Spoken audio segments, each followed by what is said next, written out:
اور انہوں نے یہ کہا کہ اگر P T I lead independence اگر سب سے بڑی جماعت کلیم کر رہے ہیں، جو بھی نمبرز ان کے آئے، الیکشن کمیشن نے دیے نا، ہم نے تو بیٹھ کر نہیں بنائے ریزلٹس، الیکشن کمیشن نے جو ریزلٹس نوٹیفائی کیے اس میں بھی سب سے بڑی گروپ یہی ہے، تو کیوں نہیں حکومت بنائی؟ حکومت بنائے نا، نہیں بنائی تو پھر اب ہم کیا کریں؟ کیا آپشن ہے؟ تو سیکنڈ لارجسٹ جماعت نون تھی، نون نے حکومت کے لیے ہمیں آفر کی، اور ہم نے خود ریچ آؤٹ کرنے کی کوشش کی پی ٹی آئی کو، لیکن اس وقت ہم نہیں مانتے، بھائی ہم نہیں مانتے، اور کہتے تھے کہ ہم پی ڈی ایم جماعتوں سے علاق نہیں کریں گے۔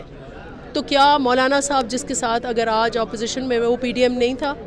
اگر آج اختر مینگل کے ساتھ آپ دوستی کر رہے ہیں تو کیا وہ پی ڈی ایم نہیں تھا؟ تو ایک یو ٹرن، دوسرا یو ٹرن، تیسرا یو ٹرن، کتنے یو ٹرنز آپ کریں گے اپنے اس میں کال آف فل؟